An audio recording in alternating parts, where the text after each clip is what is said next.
नमस्कार मित्रांनो, आजच्या व्हिडिओमध्ये मी तुम्हाला सांगणार आहे की तुम्ही जो आत्ता इंट्रोला स्टेटस बघितला तो कसा क्रिएट करायचा। तर चला व्हिडिओला सुरुवात करूया। व्हिडिओला सुरुवात करण्याआधी चॅनलला सबस्क्राइब नसेल केलं तर सबस्क्राइब करा आणि बेल आयकॉन प्रेस करा। आणि तुम्ही अजून माझ्या टेलिग्राम चॅनलला जॉइन नसेल केलं तर जॉइन करा, तिथे मी व्हिडिओतले रॉ मटेरियल देत असतो। लिंक डिस्क्रिप्शनमध्ये आहे, टेलिग्राम चॅनलला जॉइन करा। तर चला व्हिडिओला सुरुवात करूया। आणि ह्या व्हिडिओमध्ये मी जे रॉ मटेरियल यूज करणार आहे तेही मी टेलिग्राम चॅनलवर दिलेले आहे। तर चला व्हिडिओला सुरुवात करूया। जसं तुम्ही काइनमास्टर ओपन कराल तुमच्यासमोर असा इंटरफेस येईल। तुम्हाला प्लस आयकॉनवर क्लिक करून 9.16चा जो रेशो आहे तो तुम्हाला सिलेक्ट करून घ्यायचा आहे। 9.16चा रेशो सिलेक्ट झाल्यानंतर परत तुम्हाला इथे सेटिंगच्या ऑप्शनवर जायचं आहे आणि एडिटिंगमध्ये जायचं आहे आणि तुम्हाला याची जी क्लिपची साईज आहे ते 1 आणि 0.5च्या मध्ये ठेवायचे। अशा प्रकारे ठेवल्यानंतर परत तुम्हाला मीडियावर जायचं आहे आणि तुम्हाला फोटो सिलेक्ट करून घ्यायचे। एक 2-3 फोटो तुम्हाला सिलेक्ट करून घ्यायचे। तर चला मी फोटो सिलेक्ट करून घेतो माझे। अशा प्रकारे मी माझे फोटो सिलेक्ट केलेले आहेत। अशा प्रकारे तुम्हाला पण तुमचे फोटो सिलेक्ट करून घ्यायचे। परत तुम्हाला हा व्हिडिओ एक्सपोर्ट करून घ्यायचा आहे। व्हिडिओ एक्सपोर्ट झाल्यानंतर मी तुम्हाला पुढची प्रोसेस सांगणार आहे, त्यामुळे व्हिडिओला कंटिन्यू बघा।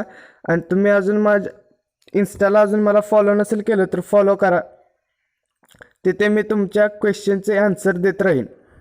तर लिंक डिस्क्रिप्शनमध्ये आहे, इन्स्टाला तुम्ही फॉलो करा। तर आपण वेट करूया एक्सपोर्टिंग होण्याचा।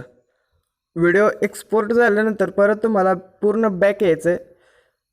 अशा प्रकारे तुम्हाला पूर्ण बॅक येऊन परत तुम्हाला प्लस आयकॉनवर क्लिक करून 9.16चा जो रेशो आहे तो तुम्हाला सिलेक्ट करून घ्यायचा आहे। परत तुम्हाला मीडियावर जायचं आहे आणि अजून एक इमेज सिलेक्ट करून घ्यायची आहे आणि इमेजची जी साईज आहे तुम्हाला ती 14 सेकंद एवढी वाढवून घ्यायची।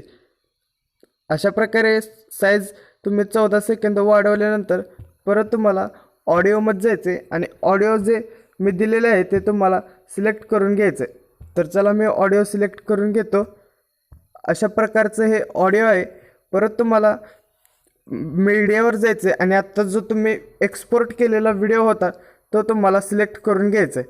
व्हिडिओ एक्सपोर्ट केलेला तो जेव्हा तुम्ही सिलेक्ट कराल तर परत तुम्हाला पहिल्या ऑप्शनवर येऊन मी लेअरवर जाऊन मीडियावर जाऊन एक इफेक्ट व्हिडिओ जो आहे तो तुम्हाला सिलेक्ट करून घ्यायचा आहे। तर चला मी व्हिडिओ तो इफेक्ट व्हिडिओ आहे का नाही तो सिलेक्ट करून घेतो।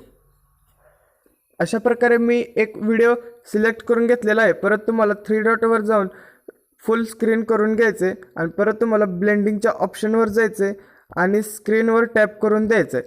अशा प्रकारे झाल्यानंतर परत तुम्हाला जो एक्स्ट्रा पार्ट आहे तो डिलीट करून घ्यायचा आहे। म्हणजे जो दुसऱ्या जिथून तुमचा व्हिडिओ सुरू होतो तिथून तुमचा जो एक्स्ट्रा पार्ट आहे तो कट करून घ्यायचा आहे आणि तुमच्या व्हिडिओला वर क्लिक करून 3 डॉटवर जाऊन वर डुप्लिकेट सिलेक्ट करून घ्यायचं आहे।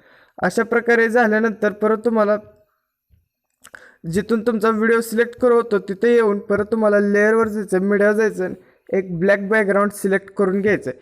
अशा प्रकारे ब्लॅक बॅकग्राऊंड सिलेक्ट केल्यानंतर 3 डॉटवर जाऊन फुल स्क्रीन करून ब्लॅक बॅकग्राऊंडची जी लेंथ आहे ती तुम्हाला फुल स्टेटस एवढी करून द्यायची आणि परत तुम्हाला ओव्हरली ॲनिमेशनमध्ये जाऊन फ्लिकर हा इफेक्ट द्यायचा आहे।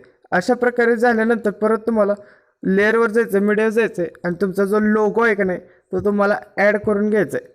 अशा प्रकारे लोगो ॲड झाल्यानंतर तुम्हाला लोगो ह्या कोपऱ्यात अशा प्रकारे ॲडजस्ट करून घ्यायचं आहे आणि परत तुम्हाला जी लोगोची लेंथ आहे का नाही ती तुम्हाला पूर्ण स्टेटस एवढी ओढून घ्यायचे आणि नंतर तुम्हाला तुमचा व्हिडिओ एक्सपोर्ट करून घ्यायचा आहे। तर व्हिडिओ कसा झाला आहे ते मला कमेंट करून सांगा आणि व्हिडिओ आवडला तर नक्की लाईक करा। तर भेटूया पुढच्या व्हिडिओमध्ये। कोणाचं पोरग रे